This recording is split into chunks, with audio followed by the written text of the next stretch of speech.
Executive Committee to order, please. The first item on the agenda is the Pledge of Allegiance, so please stand.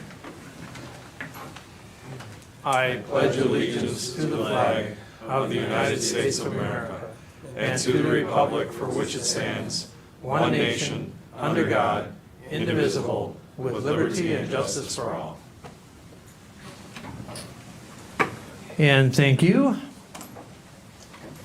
And we will move on to public comment, and we have two individuals who would like to address the Executive Committee.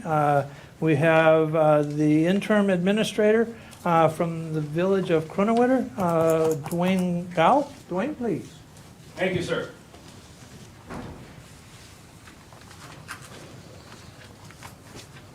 My name is Dwayne Gao, and I appreciate you giving me a chance to speak in front of the Executive Committee. What you have in front of you is a resolution that came from the village of Kronewetter. It's very lengthy, and what we're only asking is that you would take a look at it, and we hope that you would sign it to a committee, and that the committee then will review it. And we're hoping that the committee would come out and at least give village of Kronewetter a chance to have that in front of the county board. Thank you, sir. Thank you. And we also have signed up Mr. Guy Friedel. Guy, please.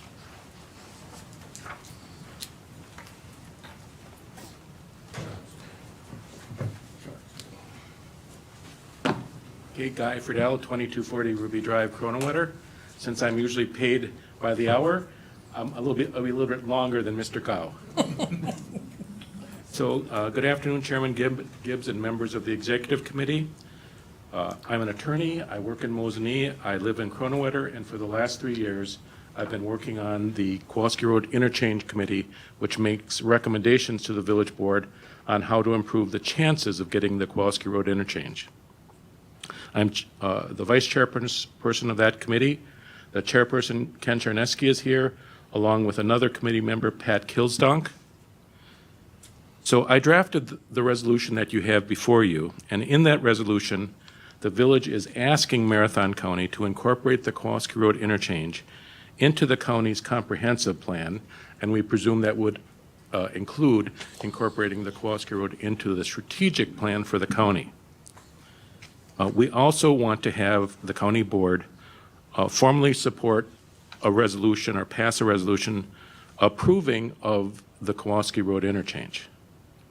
The village wants to work with Marathon County to help the county achieve its goals.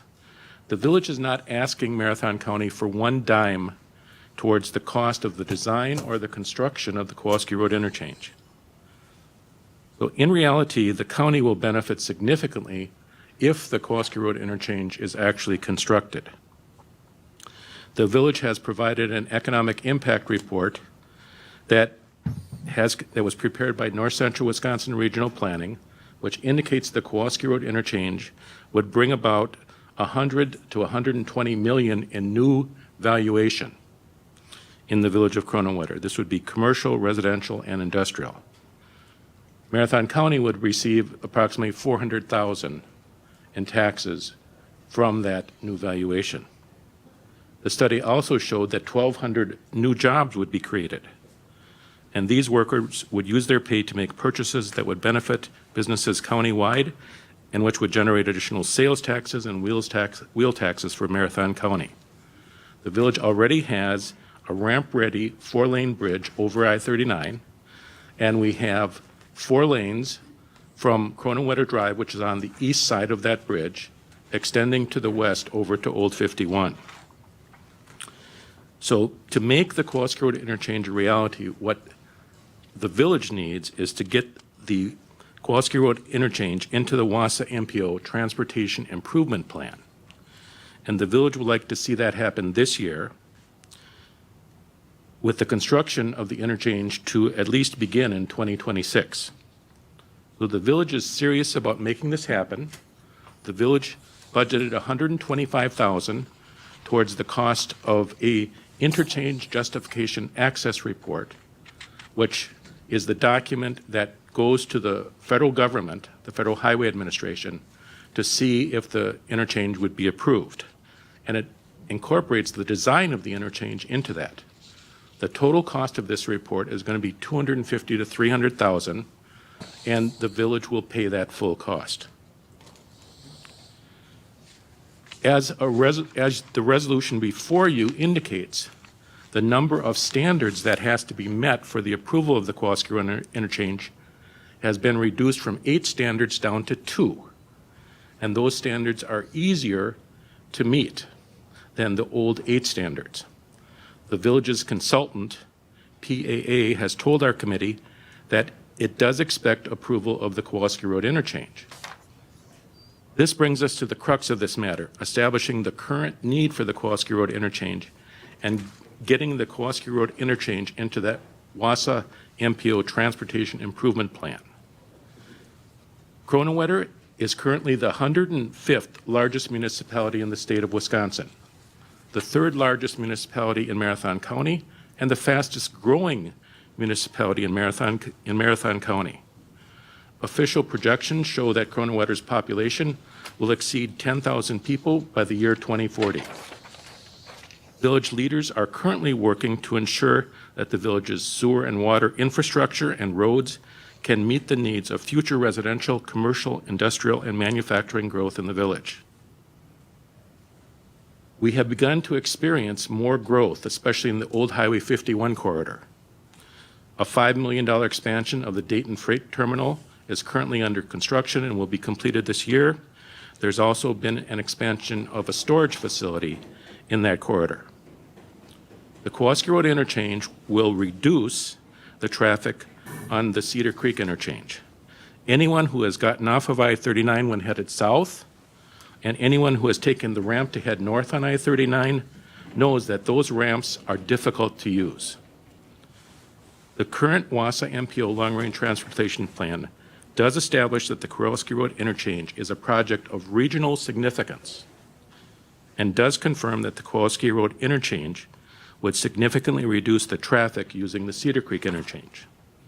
So the village is asking Marathon County to pass a resolution to formally support the Kowalski Road interchange and to make the future Kowalski Road interchange part of its plans for making Marathon County the most prosperous county in the state.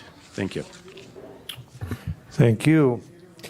And that's all we had for public comment. And so the next is item number 4 is the approval of the Executive Committee meeting minutes from the November 10th, 2022 meeting. And they were in your packet. What is your pleasure?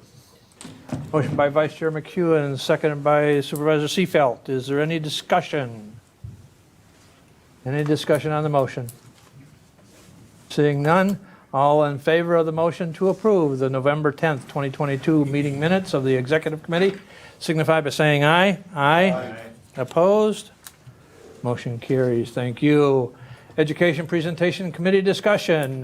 We'll move on to item number 6, operational functions required by statute, ordinance, or resolution, and that is a discussion of the strategic plan updates from the standing committees and possible recommendations to the full board.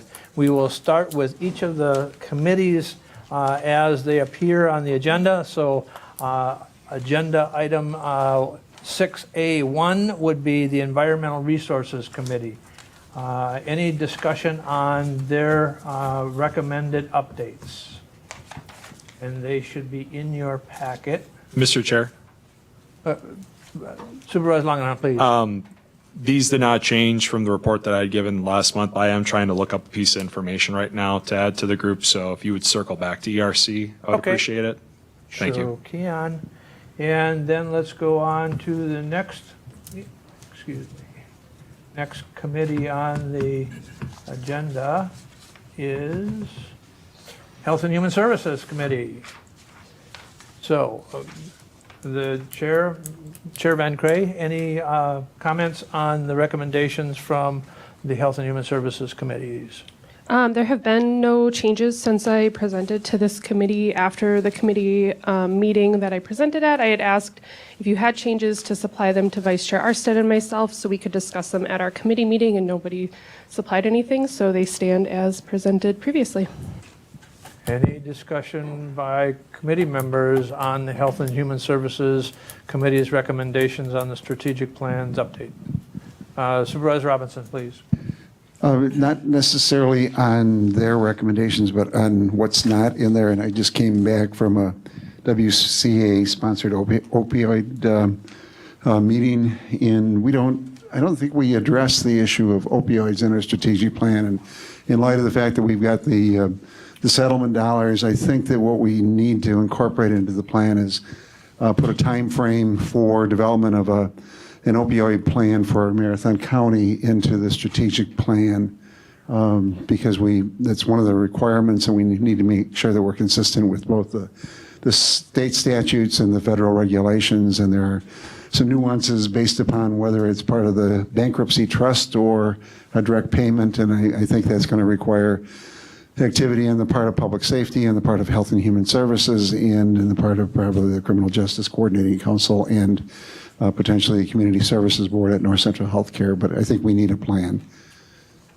And I would reiterate, I mean, there's different reporting requirements depending on where those fundings come from.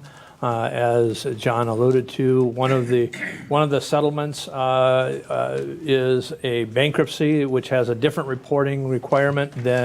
The uses are the same as outlined in the initial settlement that we'll receive over the next 20 years payments, but the reporting requirements are different, and the reporting agencies are different. And also, we were just notified that we have an upcoming decision, because there's another potential settlement that's been reached by a national settlement on opioids with the distributor, with the retailers, Walgreens, CVS, Caremark, and several others, the total of which is some $20 billion.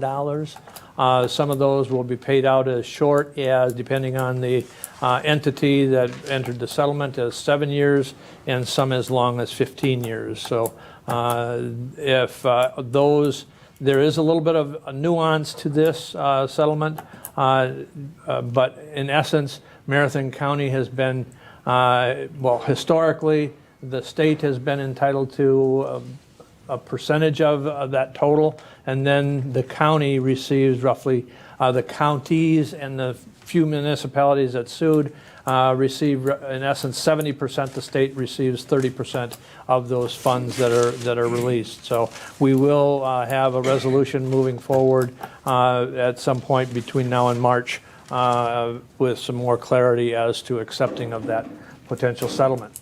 So I think Supervisor Robinson brings up a great point that we need to have a plan because those dollars have restrictions, but it's used to fight the opioid epidemic and prevention, and create prevention if we can. So, and we can effectively also use regional approach.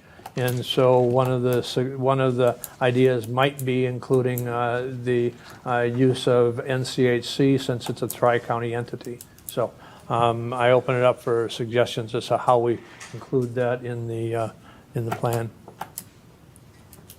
Supervisor Booth. Supervisor Boots, go ahead. In my mind, light of that subject, it's a great thing to bring up. Thanks, John. But I would say this: I would think we would accept as is. I will get together with Health and Human Services with Michelle Van Cree, if that works, Michelle, and then we could look at putting an amendment later. I don't think we should hold it up because this is going to be some work getting this on paper. So I would think that we would get this on paper and then amend it afterwards. That's my thoughts on it. Okay, so the suggestion is that we move forward with the current iteration that we have, and then bring in an amendment once the two committees and potentially even the CJCC weigh in on a possible strategy moving forward into the strat plan. Thoughts from the rest of the committee?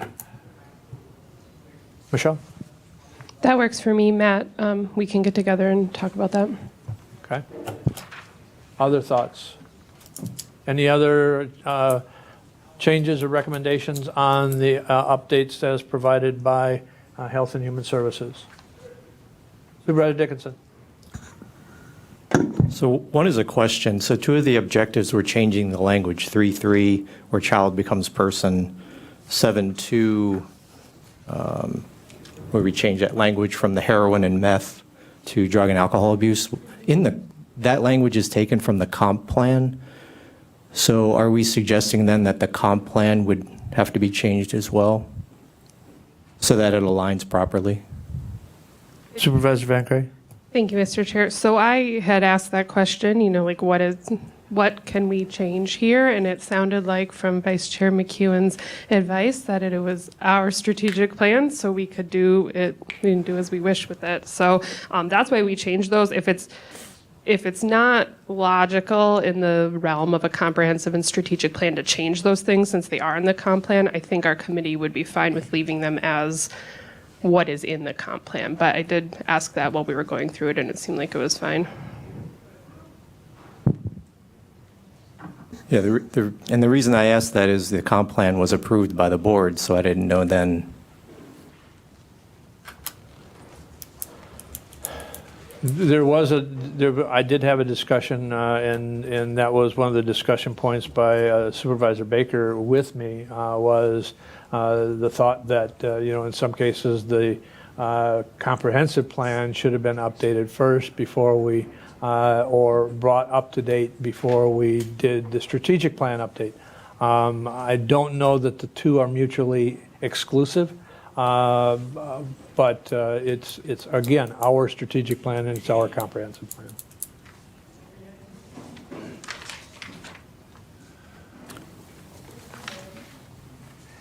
Okay. Any other thoughts? Supervisor Dickinson, please. So in an outcome under 3.7, when is the next life report to be done? There's a comment in here about aligning with the life report, aligning with outcome 2. So let me look at that one. So the outcome measure 2 under 3.7 says the percentage of life report community survey respondents who reported not seeing a provider will be 20%. So I believe that life report work has started in the beginning for this next life report, but I can't remember if that is correct or not. Do you know, Lance? If I may, Mr. Go Chair. ahead, Administrator Lerner, please. Thank you. I concur with that. My understanding is the life report is underway in terms of its compilation, but I can check in terms of what the reporting dates will be. I hesitate to guess if it's going to be the 2022 through 2023 life report or if they have a different time period, but my recollection from a previous conversation I had with the executive director is that that work has begun. Okay. But isn't it true that the life report is updated every 2 years? Roughly every 2 years is when the new report comes out. Supervisor Van Cray, please. Thank you, Mr. Chair. So the last life report was 19 to 21. So I would assume that it would follow a similar pattern. Other Supervisor Dickinson, please. So there's just one more. There were some comments I made already about graduation rates and truancy and whose responsibility is really the focus of that. Really should, graduation rates really should be schools. So I'm not in support of these kinds of strategies. I understand the relation we have to them, but going back to 3.7, there's a measure in there of reducing suicidal thoughts by 50%. And that's kind of the way I look at that. We shouldn't have a percentage like that in there. There should be strive to reduce or something, because there's no way we're going to be able to affect that change. We spoke about that in infrastructure when it got to reducing car accidents and such. So I would make that suggestion that maybe remove that 50% and look at a reduction. Thoughts on that potential change, reducing or at least eliminating the percentage in item 4. It's F, outcome measure number 4, measured truant and suicidal tendencies, and report results by the end of 2024, reducing suicide tendencies by 50%.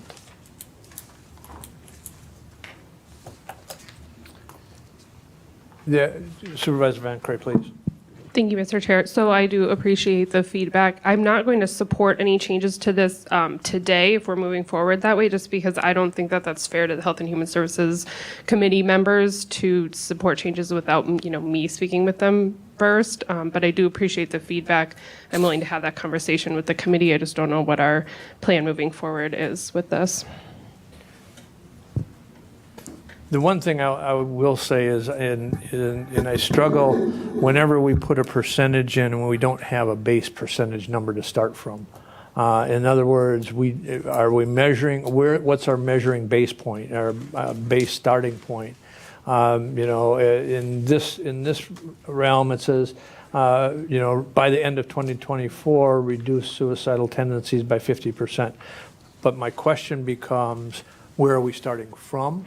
And if it's not clear, then the measure is arbitrary, because if we measure it from 2022, that's maybe a different starting point than is 2021, then is 2019, then 28. So if we're not clear as to where our starting benchmark is, I don't know how we can measure that, whether we're successful. So I tend to agree with Supervisor Dickinson in this case. Like I said, unless we're going to be specific of if we're measuring it from what was reported in the 2021 life report or in some other measurement, let's be clear that that's what we're measuring it from, and then we can determine whether or not, and what if that is going to be measured again, then who's going to do the measuring? Supervisor Van Cray, please. Thank you, Mr. Chair. Supervisor Boots. Supervisor Van Cray, and then I'll Sorry. get to Supervisor Boots. I do believe the intention of the supervisor who suggested this change was to use data from the life report, the youth risk behavior survey, and then anything that our partners at North Central Healthcare would be able to provide.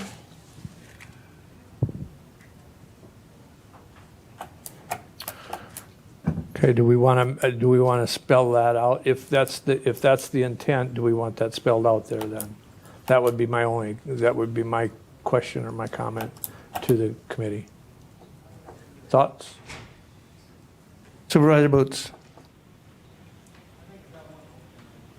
Well, my thought is kind of the same road we went on before. I can appreciate what Supervisor Van Cray is saying, but when it's something little in my mind like that, a percentage compared to something like that, if she brings that to the committee and it is a big deal, that can always be amended. So I would think we'd try to get this. I mean, we've been working on the strategic plan now for months and months. I think that's something this small we could do as an executive committee. And if it does become an issue with that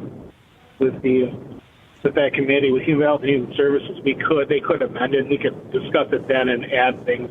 It is little things like this. I don't know if it's something we should really dwell on.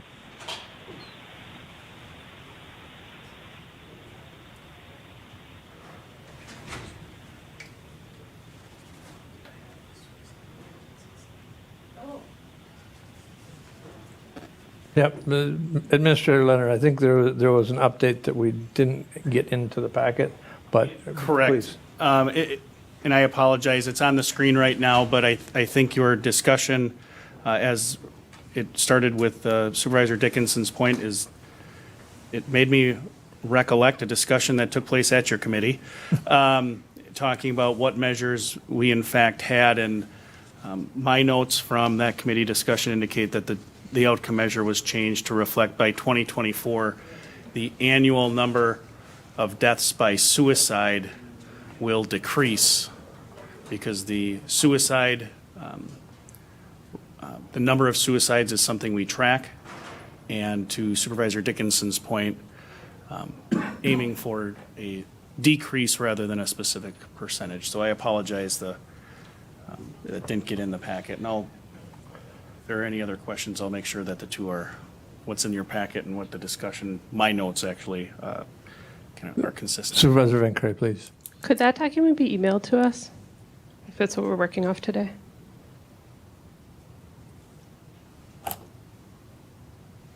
Okay. So with that update, I think we've addressed at least that issue. Any other issues with Health and Human Services?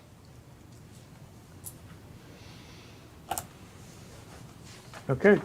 We will move on to item number 3, infrastructure. Infrastructure's updates. Thank you, Mr. Chair. The packet has the 8.7 and the 10.12, the changes that were made at infrastructure. It was presented at executive, I believe, in August, and there were no other suggested changes from the committee since then. So if there aren't any questions or concerns about that, I would ask that you move the modifications to the board for 8.7 and 10.12. Okay, any discussion on the suggested modifications from infrastructure?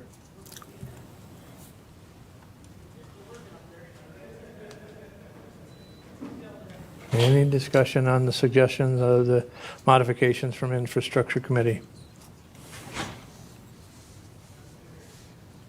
Okay, seeing none, we'll move on then to public safety. Item 4, 6A4, public safety's changes. Supervisor Boots? So nothing. Nothing substantial. What was sent out in the packet, we went through it at our not this last meeting we had, but the meeting before. So in December, and nothing substantial updated. Pretty quiet at the meeting when it came to that. So we should be good to go without any questions, I guess. So whatever people would like to see or talk about.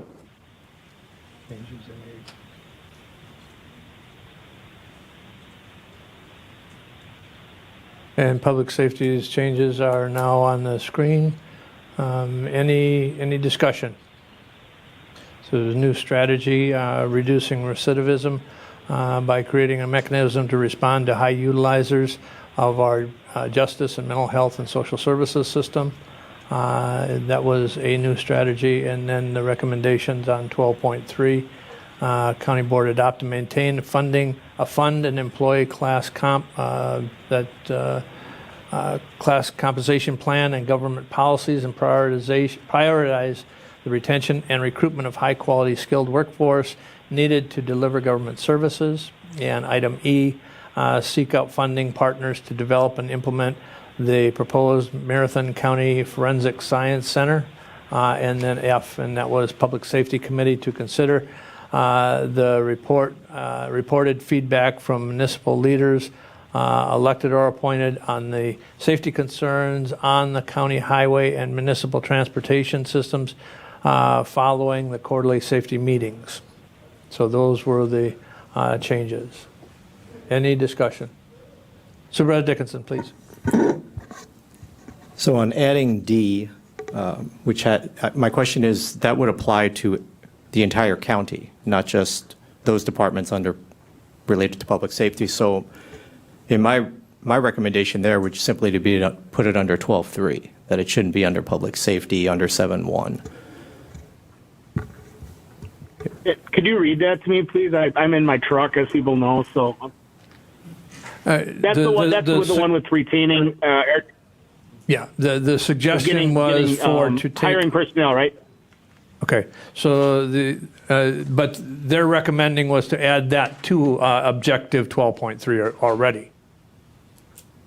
And my recommendation Yeah. would be Well, the exclusively reason to we did- 12.3, is what I was saying. Okay. To not have it in 7.1 at all. It's redundant, it would seem to me. And we did. Oh, I'm sorry. So we did discuss that, and the reason why we kept it in there is we wanted to kind of drive it home that we need to make it a priority at this county to get personnel. So it isn't a huge deal to me personally, but it was something we did discuss, just so you know, at public safety, is do we keep it in both of them? And the answer was yes, because we want to make sure that we keep kind of driving that forward. So if it's in a couple strategies and it makes it top of the list, well, obviously open to suggestions, but that's the reason why we kept it in there, Supervisor Dickinson, is because we're like, okay, this is a huge deal where it's affecting every agency, but every county department, but it's also a thing that's affecting public safety. So we put it in there, we're like, well, it's already in 12.3, but it kind of puts it out there double duty. I don't know if that's right or wrong, but that's why we did it.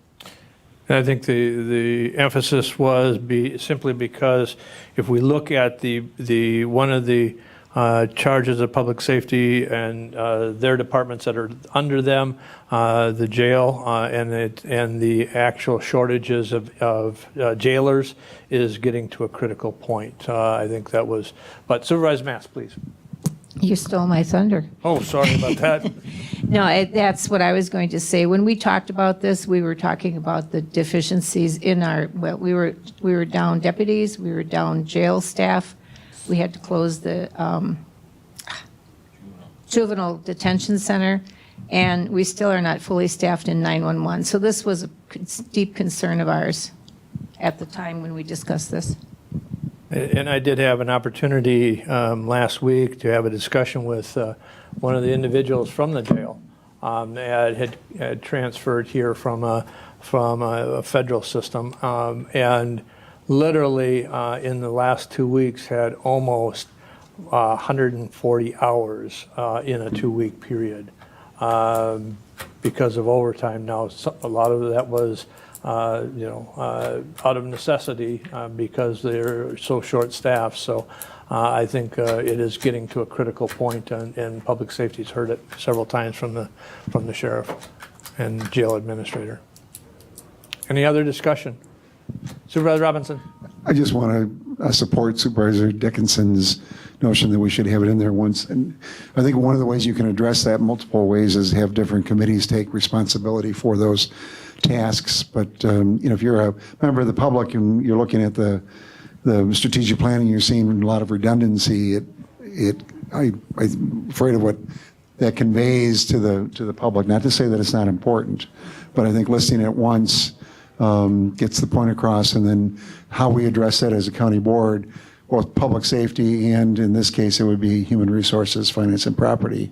You would just look at the roles of the committees and probably be a little bit more surgical in how we assign leadership and support for each of those items. So what's the consensus? Supervisor Boots, go ahead. As I said before, this was discussed. We've all, Supervisor Mast and Chair Gibbs have discussed it as to why we did that. I can say as the chair of that committee, I don't think it's something that is that big of a deal if we want to take it out. I would talk to the committee, and if we need to after the fact, we can bring it back. But I don't foresee it being an issue because it was brought up, and certain members did say, well, why do we having it in twice? So I don't think it's a big deal if you guys would like to take that out of it.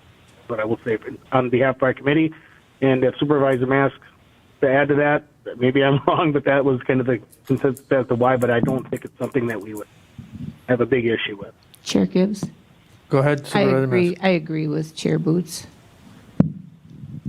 So I think out of consistency, we will take it out, but we will assign it to the oversight committees, the multiple committees being assigned to HR Finance as potentially the primary, and then also public safety.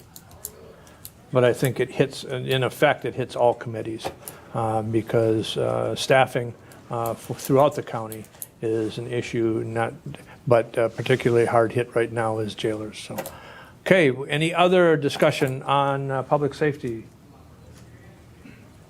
Supervisor Dickinson. I had this, E was the same thing. It's, so when we're talking about the Forensic Science Center, it's the same thing. It's kind of going into two places, and so I don't know if there should be one place again for that. Under the similar mindset, how that could be resolved. Again, I don't know. I didn't go too deep into which one it should go into, but just for the simplicity in the process of it.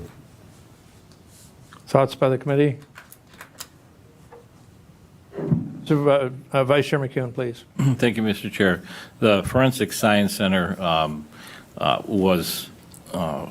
is under the jurisdiction of the Public Safety Committee. The chair of Public Safety or their designees does chair the infrastructure or the Forensic Science Center. So that's the reason Public Safety wanted to put that in there, because it's an emphasis of that committee, and so that's the reason it's in there.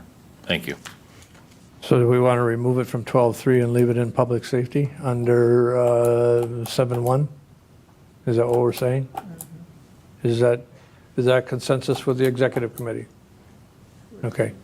So let's remove it from 12.3 and put it on 12.7.1. And then, again, we're removing item D from 12.3. And then lastly, similar provision in objective 10.12 under F. I'm assuming Supervisor Dickinson want to bring that one up too? No?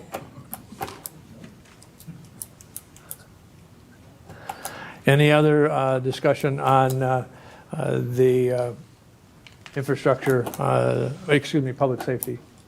Okay, seeing none, moving on. Human Resources, Finance and Property Committee, Chair Robinson. And those are fresh. They're fresh off of our meeting yesterday.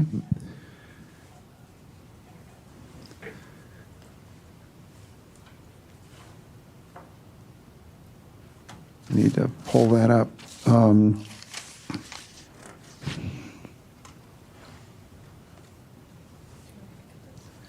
I apologize for that. So the first one was clarifying, trying to get a little bit more specific, reduce to and maintain the county employees' resignation turnover rate of 15% or lower by the end of next year. And that was to deal with those people that didn't retire, but rather left the department to try to develop strategies that would lead to us retaining the employees.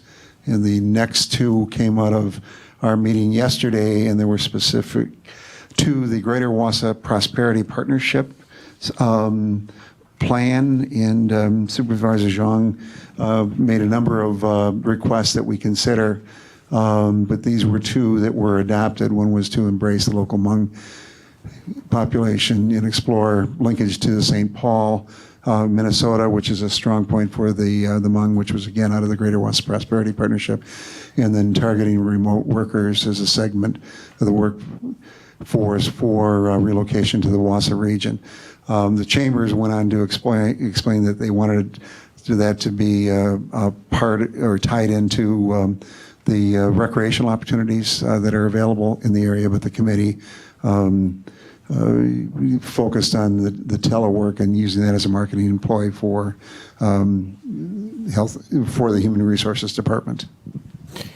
And in talking to Supervisor Zhang after the meeting, he was fine with if we wanted to try to incorporate those two strategies or objectives into Objective 10.6 as part of trying to ensure the future availability of skilled and flexible workforce prepared to meet the needs of both the existing and emerging industries and technologies, including the counties. So I don't know. So he offered, he didn't know he had another commitment today. He wasn't sure if he was going to be available, but he told me to relay that to the executive committee, that he was more than willing to try to incorporate those into 10.6 in some way, shape, or form if this committee is so willed to do so. Thoughts? Supervisor Dickinson, please.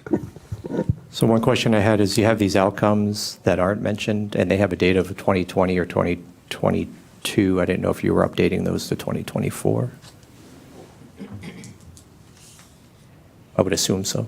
Yes.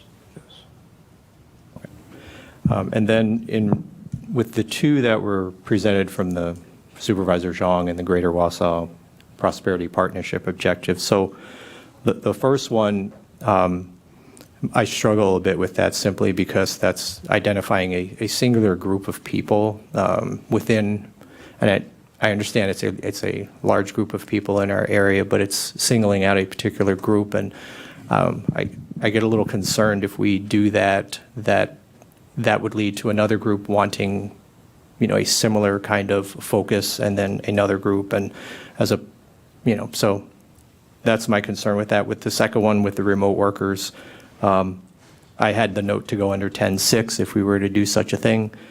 My only question there is, this only pertains to certain industries, and I would assume this is people who are not relocating to the area, that they're going to be living in some other place. So is that the focus of that?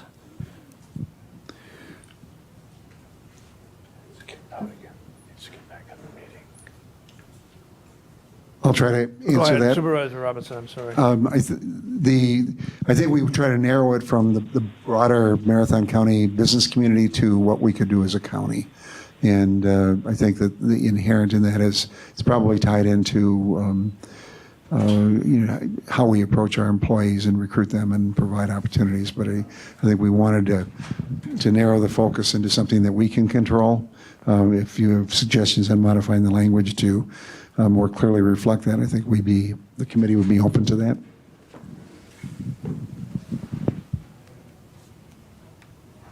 Supervisor Boots.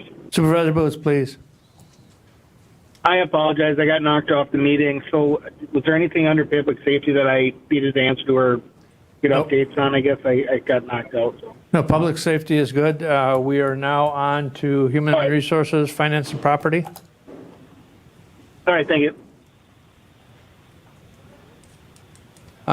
Supervisor Langenau, please. Thank you, Mr. Chair. Supervisor Robinson, as far as that 1.2.2, could you provide a little bit more explanation as to what linkage means?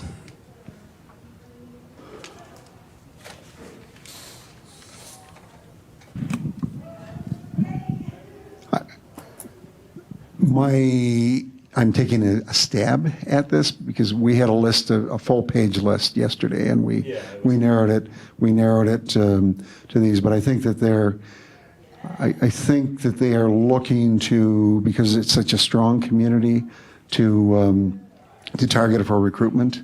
I know that there have been concerns about hiring professionals in the Hmong community in Wausau, and then potentially recruiting from the St. Paul area to try to get those professionals to link there. But that's based upon discussions that I've had in the past versus what took place yesterday.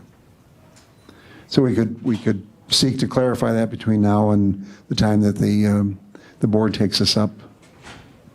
A follow, Mr. Chair. Go ahead, Supervisor Langenau, please. So it's my understanding then that finance reviewed that complete list that I think is also in this packet and selected these two from that list to include as far as the finance committee strat plan additions. Okay, thank you, Mr. Chair. Okay, any other discussions? Supervisor Mask. Thank you. I agree with Supervisor Dickinson that possibly this is setting us up to have to deal with other entities rather than just focusing on one. Is there any way that it could be reworded to mean what it says without saying it? I mean, leaving the Hmong out. I just would hate to see everybody else come up and say, well, I want a Polish one or a German one or a Hispanic one. Or I understand the Hmong are very essential to our economy and their workforce, but that is a point. And it's going to be, somebody's going to do it. Somebody's going to bring it up. So what if it said embrace the local minority populations and explore outreach for the minority populations? I'm just off the cuff. Supervisor Langenau. My only follow-up to that would be, and this is based on experience in the past with the executive committee obtaining feedback and taking it back to their standing committees, I would think that finance would need to weigh in on any revised language. Thank you. Supervisor Baker. Thank you. I would just question whether it would be appropriate for Supervisor Zong to come to the EED committee if we want to put this on 10-6. I think the EED committee should have an opportunity to discuss it and weigh in on it. Thank you. Okay. Any other thoughts? All right, well, then we'll move on to, it sounds like we've got at least one referral back to one committee and possibly two at this point for the whole plan. We've got Extension Education Economic Development Committee, their recommendations. Discussion. Supervisor Seefeld, please. And thank you, Mr. Chair. We are adding some strategic to the strategic 10.6, objective 10.6, to help develop high-quality childcare would be a new strategy C, and strategy D would be affordable housing. And moving on, and to 10.8, adding a strategy C to help develop and support the Kowalski I-39 interchange, and to maintain a 5 to 8 year development with land and municipalities and industrial parks. And adding on to outcome measure number 2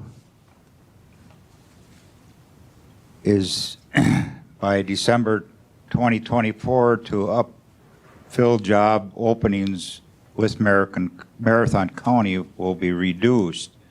And proposed alternate outcome measure number 2 is to help support graduates from NTCI of the 10 largest associated programs, more than 60% and less than 110. Thank you.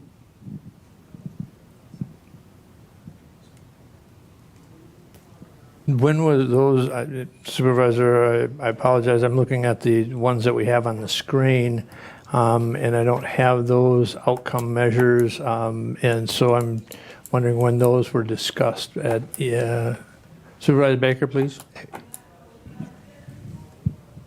The last proposed alternative outcome measure 2 was withdrawn because we didn't have time to talk to NTC, and they asked us not to consider that. So that was in there by mistake. Okay. Okay. So then we have outcome measure 3. It is by December 31st, 2024, complete the interchange justification report for proposed Kowalski Road I-39 interchange. Okay, discussion. Supervisor Robinson. On that last item, I'm just not sure why that's in the strategic plan, because the feasibility study is the responsibility of the village of Cronawater and not the county. The feasibility study is delineated in the Metropolitan Planning Commission's Transportation Improvement Plan, but the funding for it and the responsibility for it is with the village, and for us to put it in there and be dependent upon another community or another entity to implement it is, I think, not the purpose of our strategic plan. So I will either here or on the county board or both try to remove that. Supervisor Van Cray. Thank you, Mr. Chair. I would agree with Supervisor Robinson. Looking at the resolution we're going to talk about later, it would appear that Cronenwetter, that's a responsibility of theirs. So I don't see how it fits in with the county's outcome measures. And then in regards to strategy C, I'm fine with that being in there. I just didn't know if it was appropriate to be in there before we had a resolution or not. Other discussion? Well, yeah, when looking at the outcome measure, again, what is the strategic plan designed to do? The strategic plan is designed to focus the work of staff here at the county in the execution of the will of the board. This outcome measure is clearly outside of the purview of any staff here. It clearly, as it's delineated even in the resolution offered up by the committee they're saying that they understand that the funding is fully their responsibility. And they have a consultant that they have hired that is, and they partially funded it, but I don't know why we would put that measure in our strategic plan when it doesn't provide any direction for current county staff in something they need to do. It's something that needs to get done, potentially to actually support the potential, the feasibility of an interchange. But it's, again, what is a strategic plan for? It's to give direction to county staff and county departments on what they are supposed to concentrate on. And this is outside of the purview of direction of our staff. That's the only point that I would make. Supervisor Baker.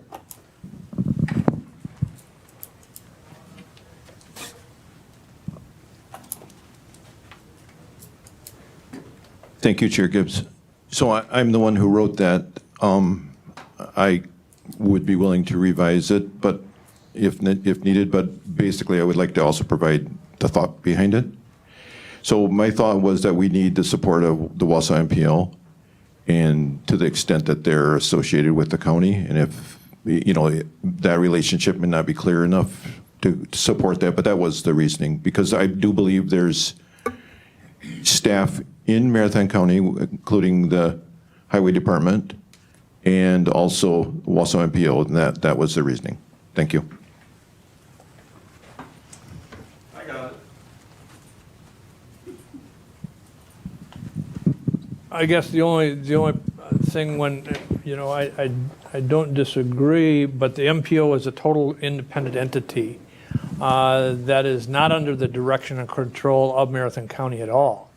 It is a statutory entity that is made up of the local municipalities. We have support staff on it, but it's in a supporting role and not in a dictatorial role. So I don't know that we have clearly that oversight on the MPO. The MPO by statute is a separate entity to look at the needs in the transportation sector of the county. So I don't know that bodes well to be putting that in our strategic plan, trying to direct a separate entity. We always struggle when we have state or federal authorities telling the county what to do.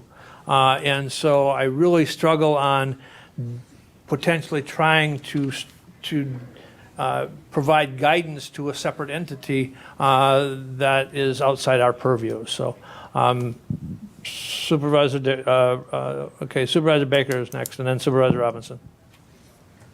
I would say that I've learned a substantial amount about the Wausau MPO and the whole process since I wrote that. So I'm not, I would probably agree with you, but I don't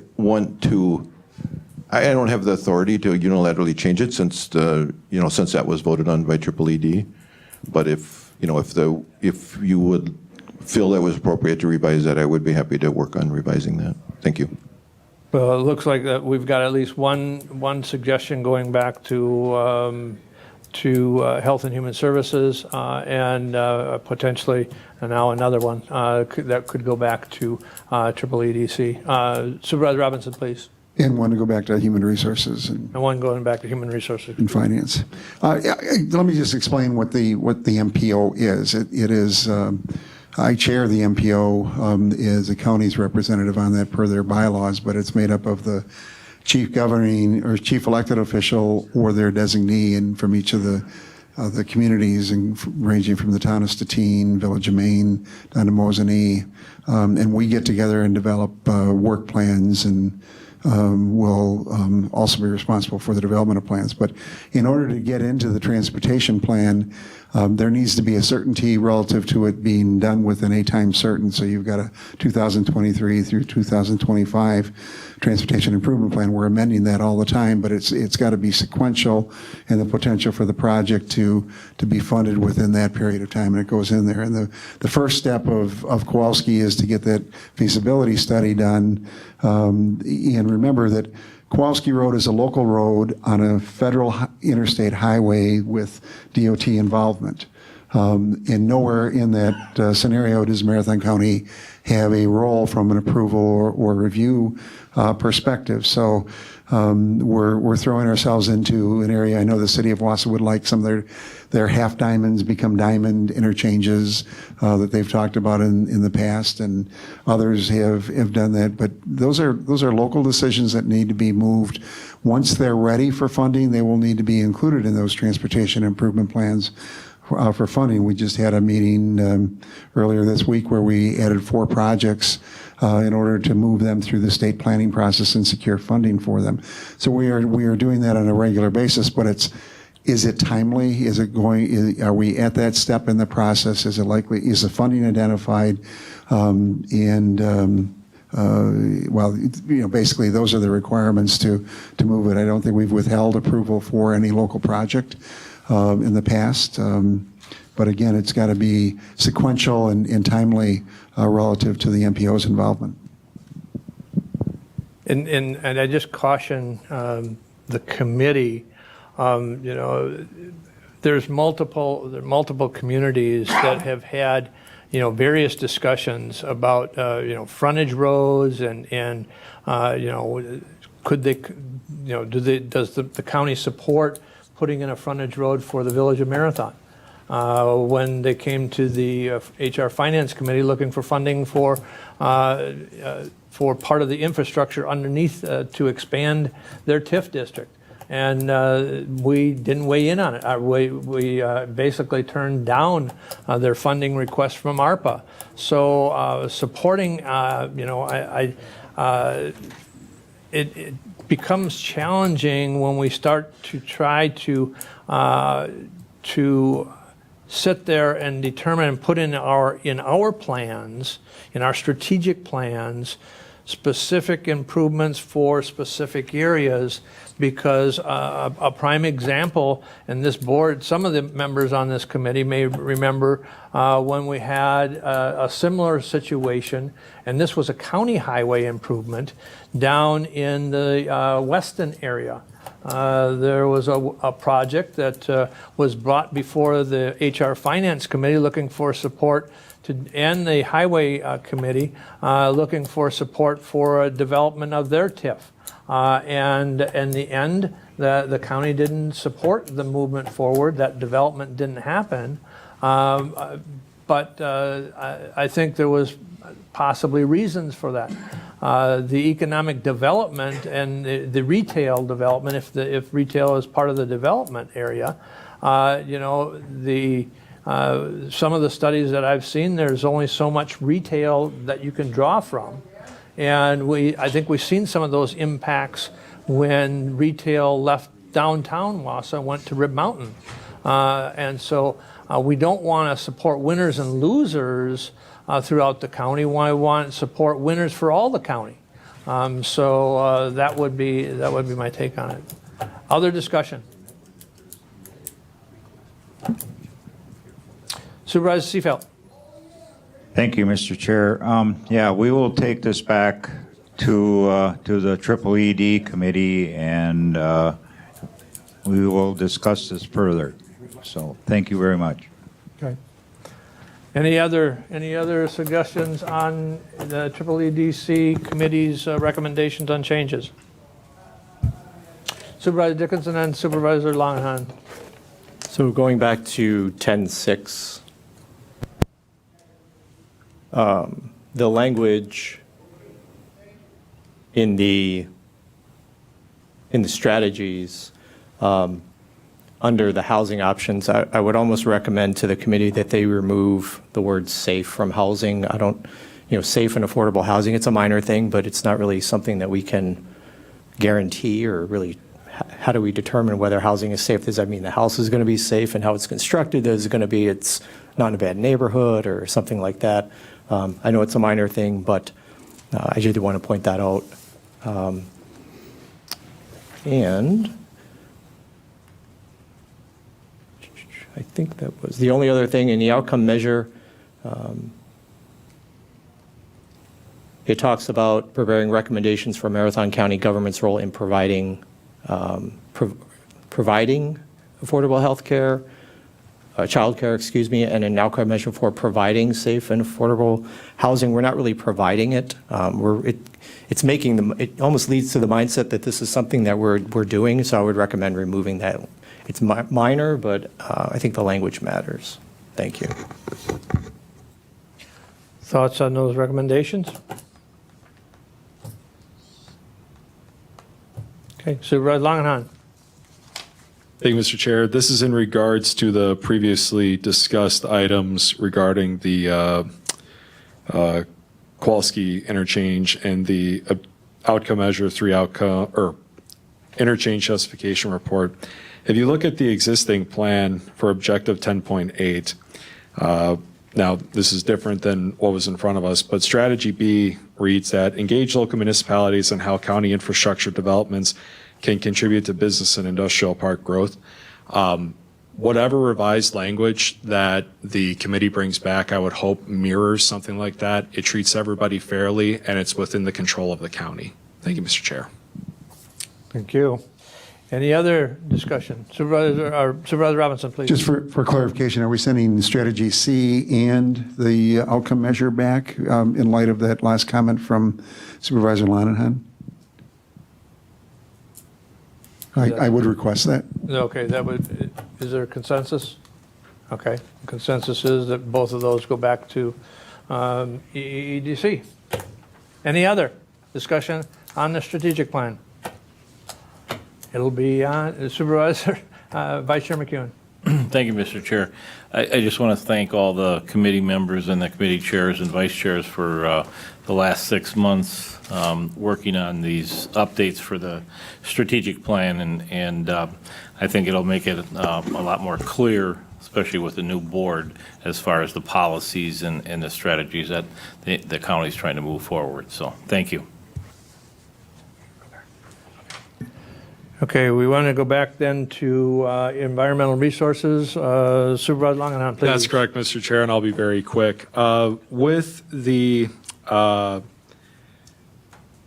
item that was included as part of ERC's strategic plan recommendations, there was one area that read outcome measure 3 under objective 5.2 promotes sound land use decisions that conserve and preserve natural resources and decisions with economic development and growth.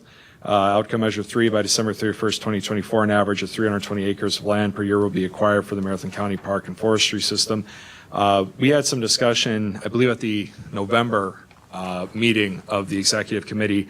I did bring this back to the ERC for their review. We had some discussions with staff. Staff did support the 320 acres.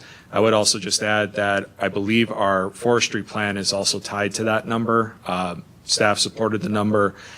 There were no changes recommended by ERC, so that's why we're bringing it back as presented. Thank you, Mr. Chair. And just to provide a little bit of context, even though the forestry plan says acquire up to 320 acres, that's only on willing sellers. It is not, the county doesn't go out and solicit land to put in the forestry and park system. It is only on willing sellers, and only if it is contiguous with our current forestry system and part of our forestry plan, long-range plan. So again, it's not that, and I think I have been on the board now literally 17 years. April will be 17 years, and we have not hit that 300, even though it's part of the plan. We've never hit that 320 acres, even close, per year as far as acquisition. But that's just to give it a little context. Any, Supervisor Dickinson, please. Sure, I just make the comment since I was the one who had commented on the 320 acres. Similar to the comp plan, if we would make a change here, you simply change the forestry plan, you'd have to go through that process and work with that group. So you make a change, you make a change. It is what it is. The other thing I brought up was about the average. You know, when you start saying an average over the course of a 3-year plan, if you have 0 in 1 year, well, now to hit that average, you're going to have to increase in the next 2 years in order to make that up. So that's where I was looking at with the language. You could say something like going forward, but it is what it is. And the third thing is regardless of whether someone's willing to sell land to us or not, I do stand pretty firm on the idea that government should be minimal in its holding of land. both for residential or personal or business needs, especially with local communities. So thank you. Okay, any other discussion on the strategic plan? And we have got direction for various committees and various sendbacks, so it'll be on the executive committee again moving forward. So we will move to policy issue and discussion for possible action under item 7, discussion of the Village of Cronenwetter's resolution regarding the Kowalski Road interchange. And the reason I put this on the executive committee, I wanted feedback from the executive committee if and where that resolution was to be forwarded to. Potentially, obviously, there's multiple committees that it could go to, but wanted the input from the executive committee if it needed to go anywhere. So I opened it up, and it was added to the packet this afternoon. I apologize for not having it to the clerk earlier. And provided it to her this afternoon. So if you've updated your packet, you'll have the actual written resolution that included. So I'm looking for feedback.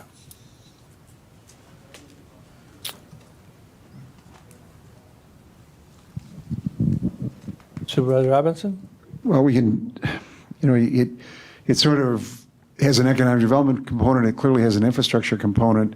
And the MPO has a role, but again, the MPO's role is governed by statutes, policies, and procedures. I think that I would ask that the village give us an update on where they are, not necessarily today, but present where they are relative to the feasibility study. There are provisions in here calling for us to adopt part of their plan as part of the comprehensive plan. I think there are a number which would fall to a different committee, both ERC and probably this committee. So I think that there are different properties of it. It doesn't hurt to have the discussion at the various levels just so people understand their roles and responsibilities as we go forward if you're going to try to advance this. So maybe a clarification of the roles of who the parties actually are should this move forward. And again, it is a state highway on a federal highway system, interstate system with the local road, which complicates it without the county having a role in the design of that. Well, the other question that I have for the committee, for this committee, is when you look at, and I appreciate the village bringing it forward and acknowledging that the feasibility study is their responsibility and funding for it is critical. But without the results from the feasibility study, how do we support something that we don't know is actually feasible to develop? So I think the feasibility study is critical in determining whether or not the county were to support it, because if it comes back that the feasibility study says that it is not feasible to put an interchange on the Kowalski Road, I-39 road intersection, then the county's showing up supporting something that's not feasible. So I question the timing, only in the fact that I would think that we'd want, as a county, we'd want to have the feasibility study in front of us saying, yes, this is feasible, then let's move forward. But we haven't done the feasibility study. We don't even have 100% of the funding for it to be able to know that it's going to be completed. I get the fact that they're recognizing the fact that they haven't funded 100% of it. But I do believe that timing is everything, and I would question whether or not we would support a resolution regarding something that we haven't determined is feasible. That's my comment. Supervisor Van Cray. Thank you, Mr. Chair. Is this standard practice, or has this happened before in the past with this body where we've had municipalities coming to us with resolutions like this? I guess there was, there was not, I don't know that it's directly on point because it was a little bit different in that the Everest area was looking at, county funding for an improvement to a county highway, but it was all related to a TIF expansion and development. But again, we didn't have the dollars, didn't see there was too many questions, and so it never got to a resolution and never got approved and never moved forward. Okay, thank you. And then I would just agree with your statements before. I think maybe a more appropriate time to discuss this resolution would be after the justification report is complete, so we can see what the results of that are. Thank you. Okay, Supervisor Langenhan, please. Thank you, Mr. Chair, and I just want to be fair to everyone in the discussions, granted that, and you highlighted this, but that was a much different situation because that was actually talking about county dollars committed towards something. This is different. Thank you. Yeah. Any other discussion? Vice Chair McEwen and then Supervisor Baker. Thank you, Mr. Chair. The feasibility study, I think, is key. Until that's done, I don't know what we would be supporting. And even if the feasibility study comes back, that would recommend that, this would be something possible, and we refer it to a committee.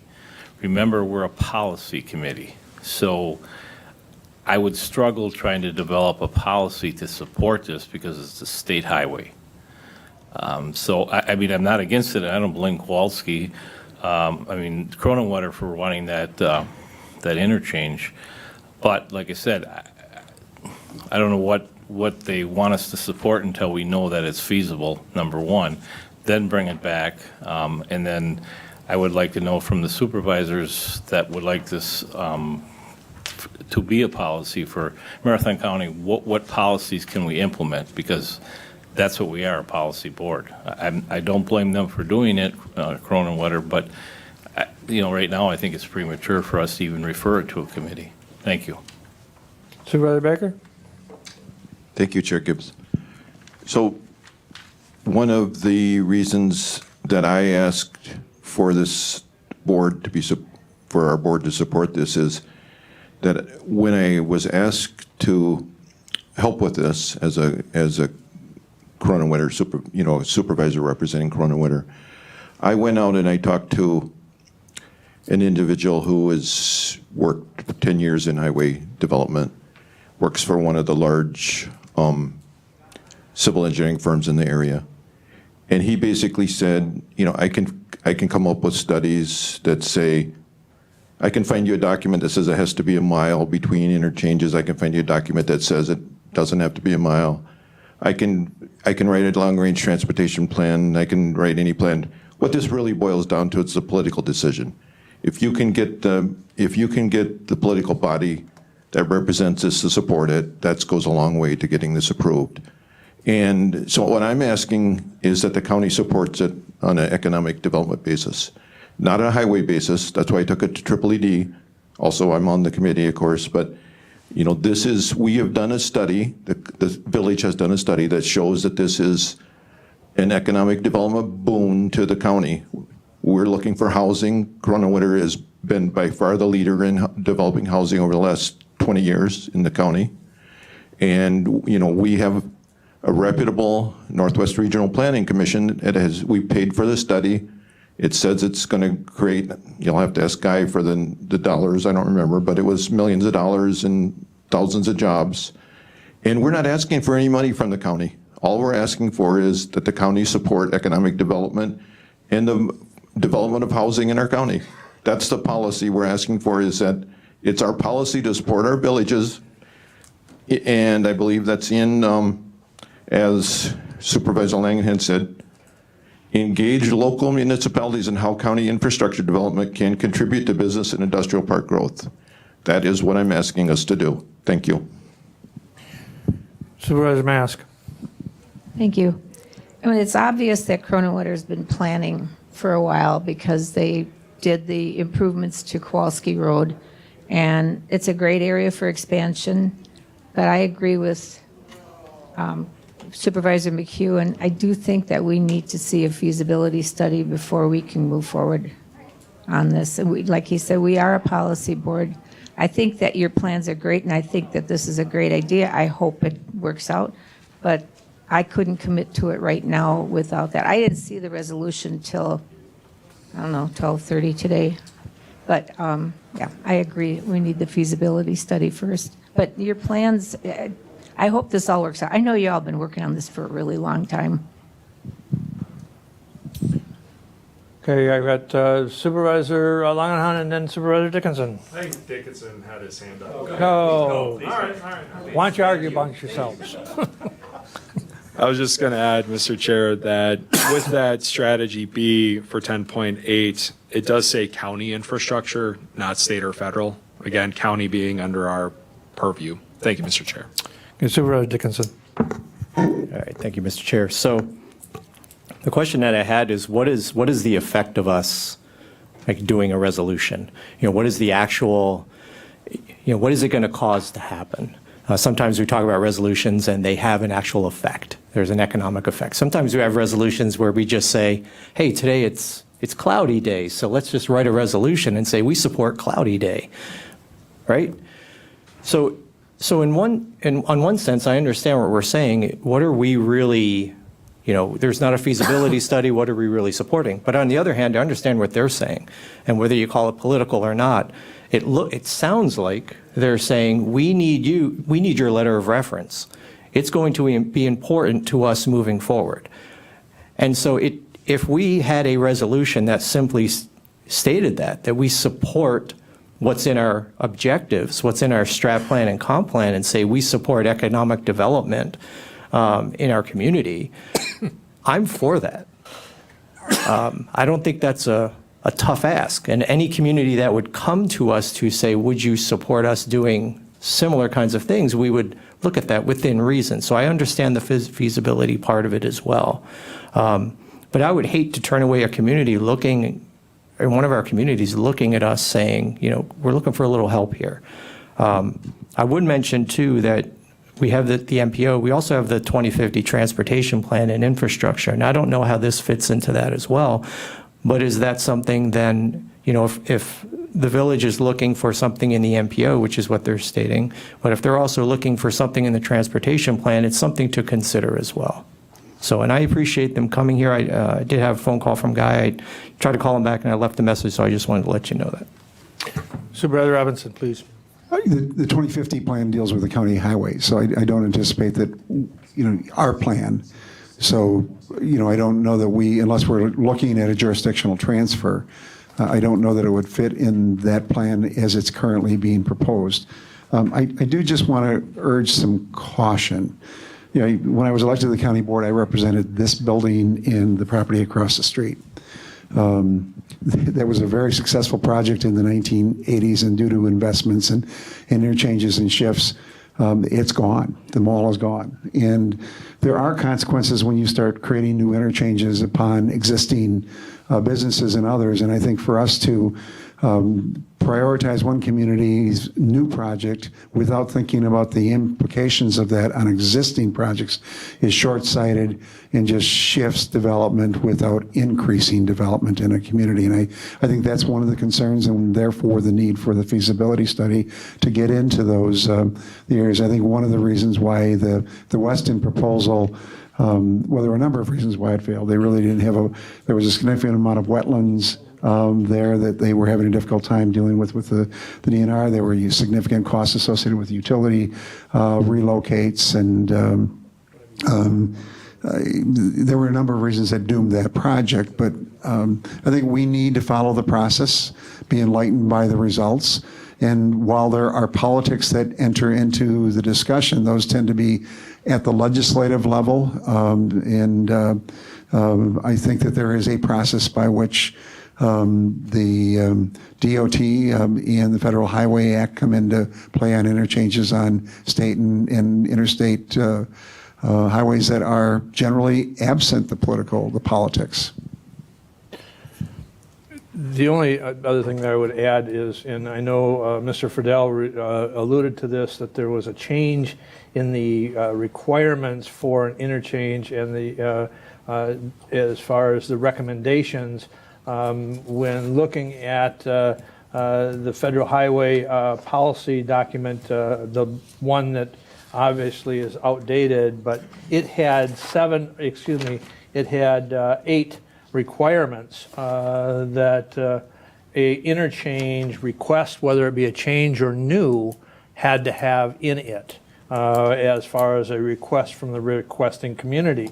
And I would be very interested in what the 2 now new requirements are as compared to the old 7, but I struggle on the old 8 requirements. There's some in there that it's done for safety concerns, but I don't want to get into judging what the federal highway people would look at when they're deciding an interchange. But again, going back to the resolution, I think resolutions do matter. At least they are a statement of where this board is. Now, if we are in support of economic development, but not at the expense of someone else, I think then I really struggle on approving this one without knowing, because we talked about and in fact mentioned 1,200 jobs, potentially creating 1,200 jobs. We're currently in Marathon County struggling to fill jobs. We just talked about filling jobs at the county level, and so I really I'm not opposed to economic development. In fact, I support economic development, but we need to have the bodies to fill those jobs. And if it's at the cost of, as Supervisor Robinson points out, at the cost of another community, and I think we don't need to look too far. We look across the street at where all of that retail went. A lot of that retail went to Rib Mountain, and now it's at the detriment of, and now is back into a TIF district, and so the county is not receiving any tax dollars for the redevelopment of the area that was the mall. So I really hope that we would consider waiting till we see the feasibility study, but so I will leave it up. If there's consensus, provide me some consensus and direction as to where this resolution would go.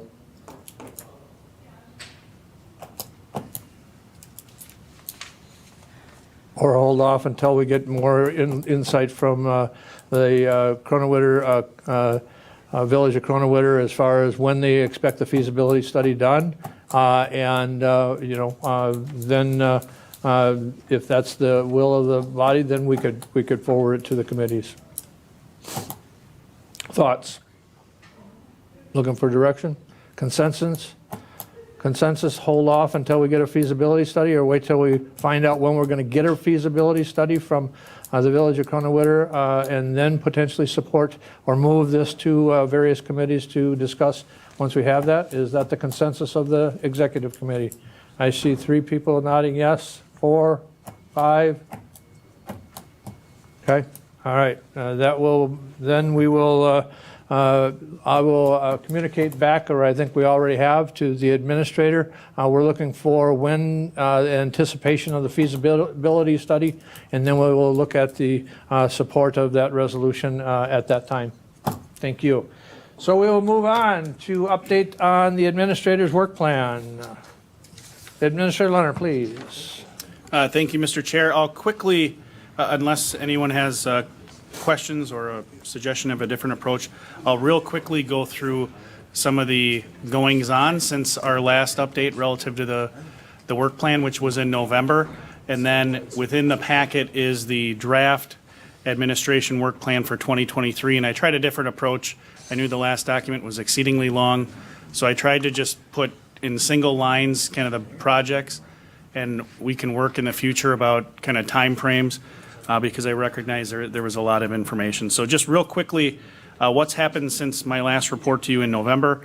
On the facility planning front, had a very productive conversation with the executive director of the ADRC relative to potential relocation, or I guess return to the Lakeview Drive campus where they were previously located. My understanding is he's speaking with his board this month to kind of just talk from a very high level. He asked for a couple of pieces of information from me. So I'm working on just updating what a draft lease might look like, along with some financial projections based on information provided by Executive Director Ray, so that we can kind of at least assess again from that high level what the next steps are, and I can bring those documents for your review in terms of, from a facility planning perspective, if that's consistent with your long-term vision. And if it is, I would work to refine that proposal. But right now, I'm still just gathering information with Executive Director Ray. Similarly, with facility planning, the credit union had additional conversations with them, working to finalize their lease for their Lakeview Drive campus location, essentially a branch location down on that campus. We're working to do that at this point.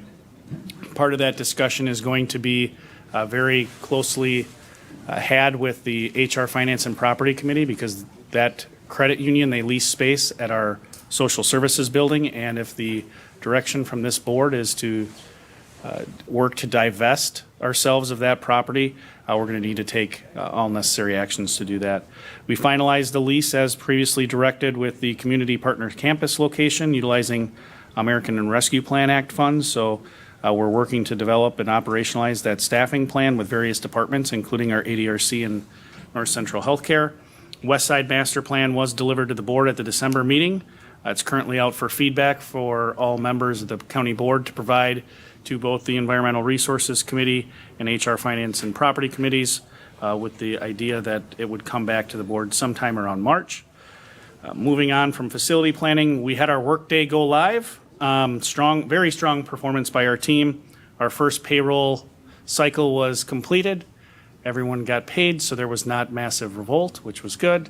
We're still working through some isolated issues relative to the financial components, and we have a lot of work to do with secondary and tertiary aspects to follow, like our learning management system and other financial reporting. But overall, very proud of the team. They did an exceptional job. One of the items on the work plan was the environmental repair funds that are held by the solid waste department. And you had previously asked, excuse me, for a memo relative to how to utilize those funds. We presented the memo at the same time we presented with how to spend them. The county board approved that as part of its work last month with aiding in the funding of the DNR mandated closure costs. Landfill gas rights acquisition at the solid waste facility. The board provided some very clear direction, and I envision we're going to be talking about that more in closed session. North Central Healthcare, part of my work plan is to continue my work there to kind of make sure that we're pulling in the same direction, and North Central is supporting the efforts of county departments. We've hired an executive director, Gary Olson. That took place at the end of December. And we, through the executive committee of the North Central Healthcare Programs Board, we also were involved in the hiring of the managing director of community programs, Vicki Tilka. That name is very familiar to you, I'm sure. She was our social services director. She started on January 3rd.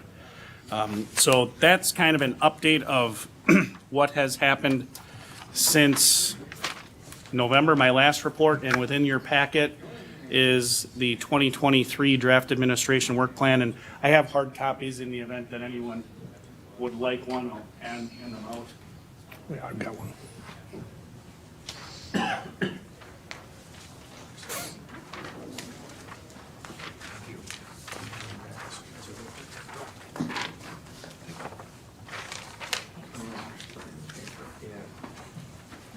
Keeping local industry alive.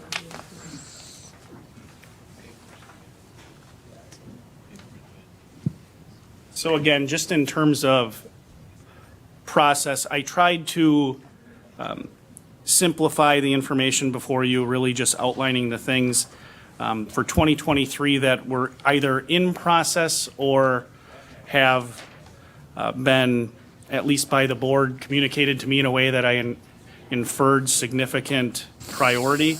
On the second page, kind of the backside, you'll see projects that have not been at least undertaken in a significant way, that they could be either stopped or not started. There's a fair number. That is not, of course, a judgment by myself as to what we're going to be working on. It's just for your consideration. If you want to prioritize any of those projects, we'll just have to have a conversation about timeline, scope, and if there are any other items that perhaps on the other side of the page would need to be deprioritized to accommodate the reprioritization. You'll see one of the things you've actually already talked about, and that is the development of a plan for utilization of opioid settlement funds. That hasn't, from a board perspective, been started in, at least in my estimation, in a meaningful way. We have had discussions at the Criminal Justice Coordinating Council about planning for those funds, and I do have a strategy in place in terms of who to engage at that group to work on that. However, if the board doesn't deem it a priority for 2023, we wouldn't need to start that. There's no timelines on when you need to begin allocating those funds, but certainly those funds are, as Chair Gibbs and Supervisor Robinson referenced, being received by the county, and there's the opportunity to make some investments.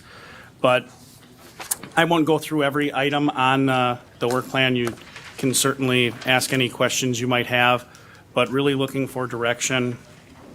If I'm laying these things out in an appropriate way for you, or if there are things that are absent from that document that need to be included, things that are within the 2023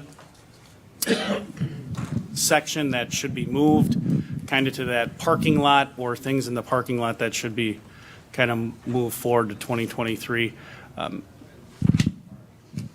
That's all I have, Mr. Chair. Supervisor Robinson, please.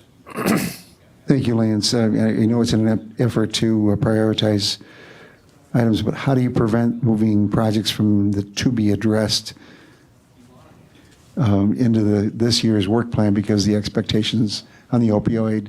I think we need to begin that planning process. What's missing on here are a couple of things relative to the new tax deeds and that process. And granted, that can be done by the committee, unless I missed it. But with that change in the state law, we can handle that. Most of those affected parties are elected officials between the clerks and the treasurer's office. But there are some things that the HRC committee has addressed, and I know we'll be probably pulling you or others in the administration into those discussions. And then I think that one of the things that there are nuances in that whole issue of how we're going to deal with rolling stock and the IT portion of as we move from a capital expense into that contract. And those have significant impacts on the capital improvement budget. Those are missing. And my fear is that while they're not here, not identified, they will creep into the work plan and do that. We'll try to minimize the administrator's role, but ultimately many of those involve some or a good deal of your attention. If I may, Go the ahead. tax deed, you're absolutely right on the tax deed. That is in there that's under 3E. And I know the HR Finance and Property Committee has been focusing on that, but you're absolutely right with respect to rolling stock. That's a real need. But I would I guess if we're going to look at the budget process, I think that would entail capital. It would be my take that would have to include capital because capital is part of the funding. Where does the funding come from? It comes from the rollover of unused budgeted after audit. So I would think they would have to include the budget process would have to include the capital side of it. Other thoughts?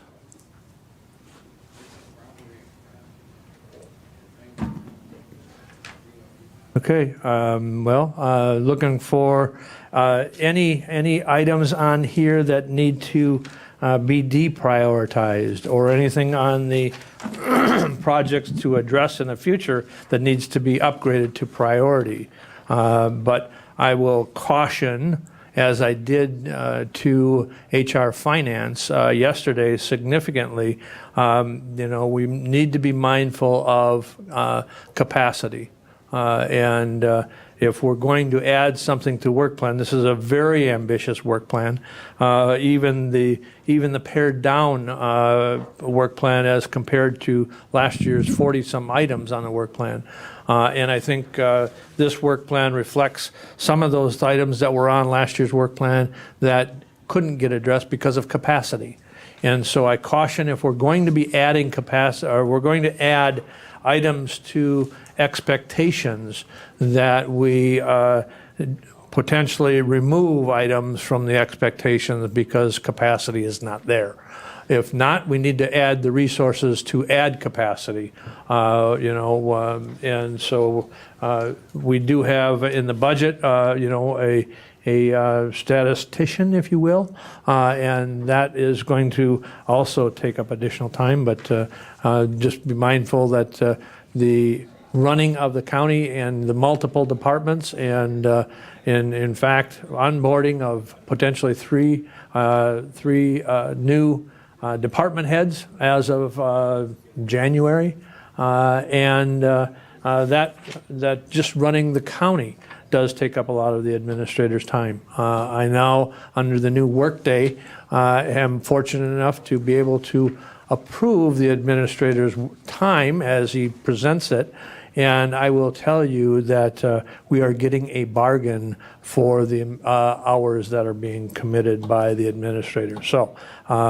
with that, like I said, if we're going to add something, my recommendation is that we remove something so that clearly the capacity and expectations, and literally in the feedback that I received from the administrator is the more clarity that we can provide, and the clarity we can provide for deliverables, the more the successful we all will be in providing the services to the county constituents.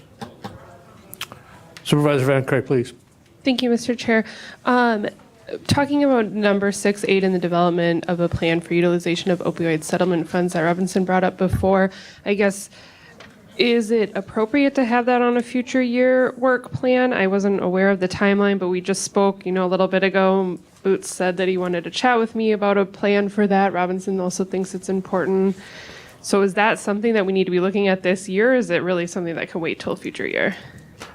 Well, I think it really kind of depends on where,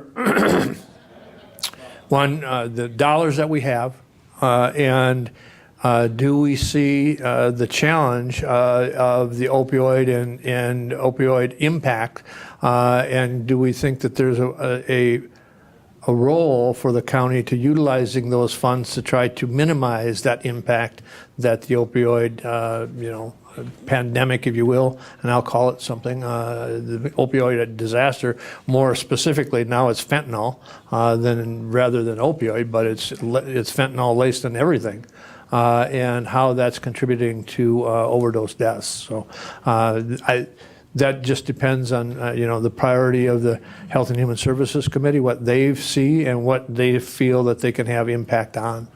And whether that leads to discussions about capacity at NCHC and for treatment and or detox, a great opportunity for discussion. Administrator Leonard, please. Thank you, Mr. Chair. Very astute question. I think, as is the case with many things on the work plan, the answer of how much time and energy is it depends. I mean, I know there are counties from my colleagues that I interface with that have taken kind of like the easy button approach in terms of allocating and spending those funds. At the same time, I know there are counties that have taken a far more resource intense approach. And for example, I have read one county had put together a task force made up of, as Chair Gibbs alluded to, your Health and Human Services staff, your law enforcement staff, elected officials and others, and essentially sought guidance from that expert pool, and that was led, that effort of bringing that together was overseen by administration. I mean, that's a much more resource intense approach. However, I would imagine that the result is perhaps certainly in the eye of the beholder, but if that's what you want, is a more strategic approach in terms of identifying need, that's just something that we'll need to balance. It's certainly, I don't believe, I haven't read through all the materials as of yet, but I'll defer to Corp Counsel and certainly to Chair Gibbs and Chair Robinson. I don't believe there's any statutorily, or I should say settlement mandate within the settlement documents that say your funds need to be spent within X number of months or X number of years. There are certainly limitations within the settlement on what they can be spent on. Supervisor Dickinson was next, and then Supervisor Robinson. The only thing I was going to recommend is the language in the statement, projects to be addressed in future year work plans, comma, or current year upon board approval. Okay. Supervisor Robinson? I was just going to clarify, there are clear reporting requirements directed relative to the opioid and how much we've taken in and how much we've spent. I don't believe that there's a requirement that we draw down those reserves on a time certain. But understanding that we continue to have people with dependencies presenting at the jail and other things, there are consequences. And I guess I will, in all of the educational presentations I've had, there is no time limit requirement. There is a reporting, as Supervisor Robinson clearly reports, because we received 2 payments actually we received, I think, 3 payments last year. We received the first and second payments from the first class settlement, and then we received a settlement payment on the bankruptcy side. And so there's 2 different reporting requirements, one to the state and the other to the bankruptcy entity that is put in charge of oversight. And that is the only, and all we have to report effectively is that we took those funds in. Those funds are still in an allocated, segregated account. The interest that is earned on those funds are not subject to the use restrictions that the settlement restrictions have. So the reporting in this case for the 2022 year is money taken in, money still sitting in X account. That's that's the reporting requirement for this year. But future years would be reporting in, leftover balance, intakes, and expenses, and how they fit to the criteria that the settlement requirements are. That's all. Supervisor Mass, please.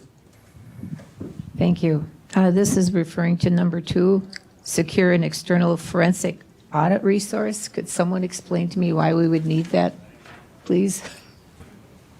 I can give you why I put it on the list. It was discussed during the budget. I think it was a proposed budget amendment that I can't recall. I apologize. I know it was discussed at HR Finance and Property, but I don't know if it was discussed on the night of the budget adoption by the full board. But I believe Supervisor Baker had suggested doing so, and I know I shared at HR Finance and Property that in speaking with my colleagues, there is one county that I had contact with that did secure an external auditor function that essentially rotates through the departments, does a couple departments a year to identify opportunities for making sure that we're in compliance in terms of our reporting and our local ordinances and best practices from an accounting perspective, auditing perspective. They do that, as I said, in a neighboring county, cycle through three departments a year, as opposed to hiring the position. And I believe that was actually within the original budget request, was to hire a full-time position. So again, that would be determined by the county board in terms of what the policy direction you want to go. Do you want to have a full internal resource, and or is a kind of this hybrid external contract approach something more in line? But it would need to be clarified what the goals and expectations were of that auditor, but it was something that came out of the discussion relative to the budget. I can understand that. I think that if it would help to streamline things, to have outside eyes with different ideas, I would support something like that. I'm just curious if we want to do it and do the expense of it, if it'd be worth it. If it's worth it, then I'm all for it. I should have clarified it. It's the way that it's done in that neighboring county that I've conferred with. It's certainly different than what you would traditionally see as part of the forensic, the general audit that the county gets. This is looking at internal policies relative to departments, our internal ordinances and best practices. A little bit of a deeper dive than making sure we're in compliance with general accounting principles and that all necessary things are on the books. Supervisor Robinson? I would move that we advance the 2023 Administrator's Work Plan to the County Board with the modification that Supervisor Dickinson made relative to the projects to be addressed in future years, unless with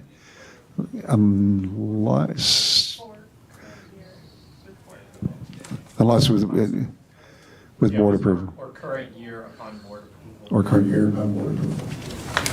Is there a second? Second by Supervisor Mask. Any further discussion? Any further discussion? Seeing none, all those in favor of that motion to approve the 2023 draft administrators work plan with modifications and forward to the full board for its consideration, signify by saying aye. Aye. Opposed? Motion carries. Thank you. We'll move on. We are down to item number C, and I will make a clarification. We have effectively under item 7C, we have a motion to go into closed session, and then the agenda reads that we will return into open session and then a motion to go into closed session. One is for information as it pertains to the solid waste facility and the purchase of landfill gas rights, and the other one is the administrator's eval. And in talking to Corp Counsel, if we stay within the parameters of the closed session, and we can report out at one time rather than going into closed session, coming out of closed session, going back into closed session. It also accommodates public access, and they don't have to try to re-establish and then go back offline. So if whoever wishes to read or make the motion for closed session, it would be, I would recommend that we read both C and F at the same time and take a second and then have roll call on the above, if that makes sense. Supervisor Robinson. I would move to go into closed session pursuant to section 1980.85, parent 1, parent E and G, for the purposes of conducting other specified public business, whenever competitive or bargaining reasons require closed session, and for the purposes of conferring with legal counsel for the government body who is rendering oral or written advice concerning strategy to be adopted by the board with respect to litigation in which it is or is likely to become involved, to wit, discussion and strategy regarding potential legal and contractual action relative to Marathon County Solid Waste Facility and the purchase of not landfill gas rights, and pursuant to Wisconsin statutes 19.85, parent 1, parent C, for the purposes of conferring or considering performance evaluation data of any public employee over which the governmental body has jurisdiction or exercises responsibility, to wit, feedback on the work of the county administrator. Is there a second? Second by Supervisor Dickinson. Roll call is required. I'd ask the clerk, Supervisor, any discussion? Okay, Supervisor Langenhan. With that first motion, you said in the last part, and purchase of landfill gas rights, correct? Thank you. Okay, and we've got a second, motion and a second. I'd ask the clerk to call the roll. Gibbs. Aye. McEwen. Aye. Boots. Supervisor Boots would be excluded anyway. He's, per our rules, needs to be in person for closed session. So just to let Supervisor Boots know that you'd be admitted back into the closed session after the closed session's ended. He's gone. Van Cray. Aye. Robinson. Seafelt. Aye. Langenhan. Yes. Dickinson. Aye. Mask. Aye. Thank you. And also make note that allowed to stay in, at least in the first part, will be the administrator, corp counsel, and Supervisor Baker, and the clerk if she wishes to. She wished to be excused, so she will manage the closed session from outside. Okay. As soon as the administrator comes back and public access is